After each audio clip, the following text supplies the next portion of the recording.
Welcome to the CyberWire's Career Notes podcast, brought to you by Keeper Security. Cybersecurity starts with password security. Password security starts with Keeper.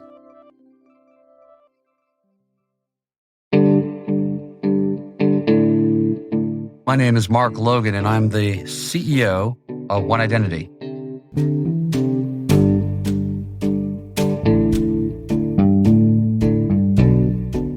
I would say that I was always a competitive person. I played some college sports, and I wasn't very talented, but I did end up matriculating to be our co-captain my senior year. So there might have been a little bit of leadership that was in the DNA.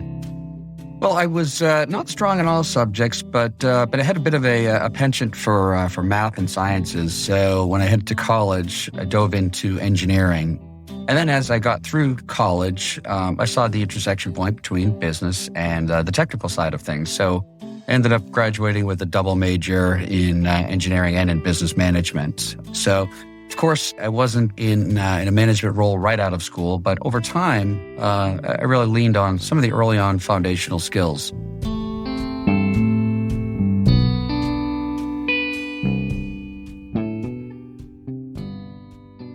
I was with Hewlett-Packard for 6 or 7 years, and HP was pretty wedded to hardware. And I'm dating myself a bit. We're going back to the late 80s. And that's when there was really a pivot to enterprise software and relational databases and so forth. So I made the pivot.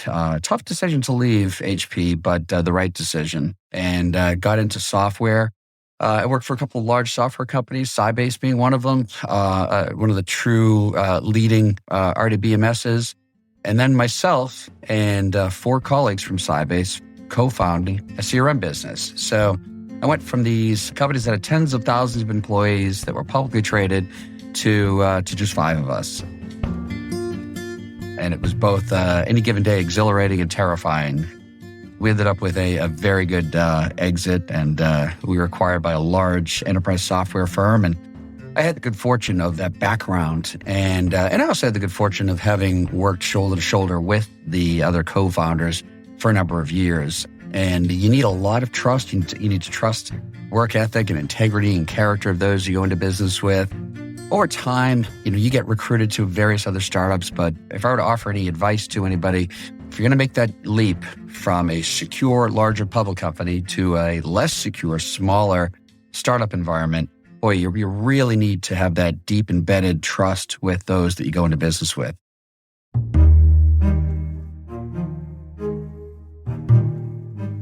I ended up staying at J.D. Edwards, and what I think is also noteworthy is some people find a company sale as a little bit scary. And for us at Ucentric, it was a wonderful career opportunity for virtually every one of our couple hundred employees. It's actually, you take advantage of those opportunities. Of course, I could have elected to leave, but in this case, they rolled out the red carpet for us, and it was really a good experience. Then ultimately, that company got acquired. I did ultimately decide to leave to take my first CEO opportunity about 20 years ago. And they were the venture capital investors that were hiring. Again, if I were offering advice, don't be afraid to join small companies. This was the second time I joined a fairly small company. But it was a great run. I spent years and years there as the CEO. After Rivermind, I was fortunate enough to be recruited for 2 other CEO roles and 1 role as the president of a public company called Attunity. And more recently, I was the CEO of a cybersecurity company that is owned by Thoma Bravo. Spent some time there, and then the One Identity opportunity came up, and it really checked all the boxes. So the timing, the market, the industry, the products, everything really came together for this opportunity.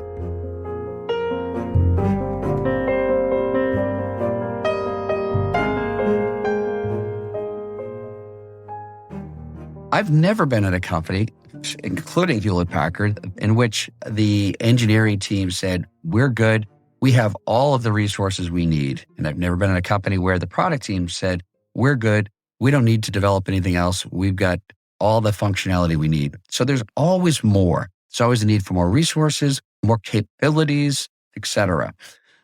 So one of the key jobs here is to prioritize and determine what you are and you aren't going to do. I think there's a famous Steve Jobs quote that says just that. It's not what I say yes to, it's what I say no to, because you can't say yes to every initiative, even though I might get presented with a dozen initiatives any given week or month. They're all great, but you have to pick the ones that are going to have the highest return for our customers, for our enterprise, and for our team.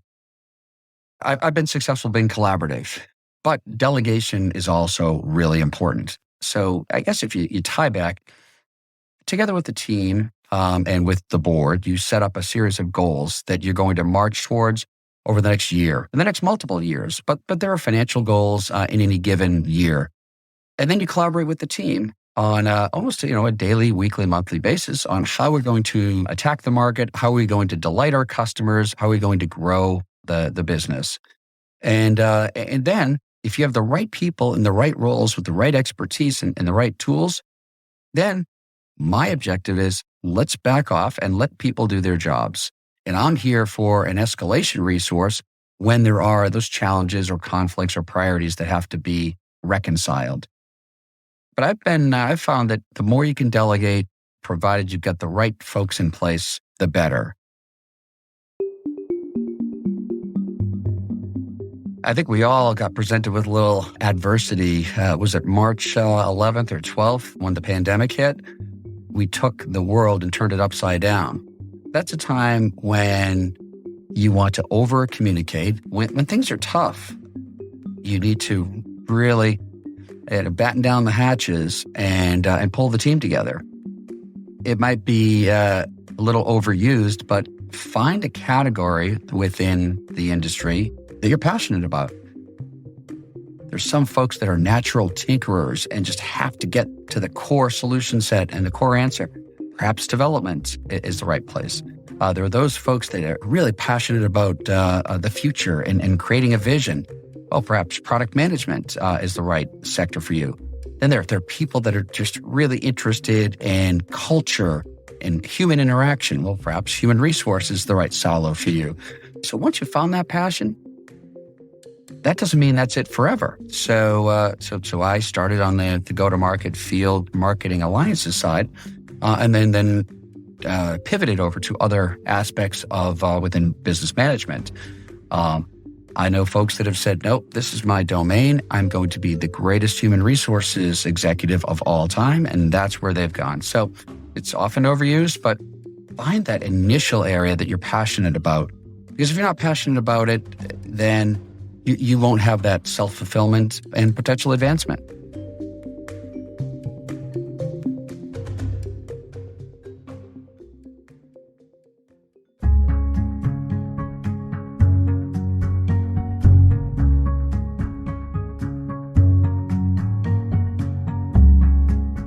Be remembered for those that you helped. You helped to advance their careers. You might have helped them through a tough time. Whether it was within the enterprise I was leading or in other places. I think another piece of advice is networking, and not just networking for self-advancement, but networking to keep out there, maintain a robust group of individuals that you can lean on for advice, perhaps mentorship, etc. And in order to pay it forward, I have to do the same. So I've made myself available and do so whenever possible to my extended relationship sets. So, those folks that I worked with 5, 10, 15, 20 years ago, I attempt to still stay in touch with. But I hope to be remembered as somebody that's helped a lot of careers and a lot of folks get through some tough times and land in a better place.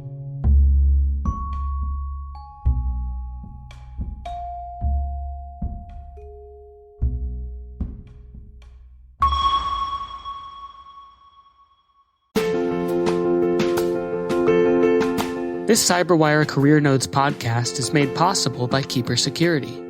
Keeper is more than a password manager. It's a scalable and customizable security platform that includes industry-leading features such as automated user provisioning, role-based enforcement policies, SSO/SAML integration, advanced reporting compliance, breach watch dark web monitoring, and more.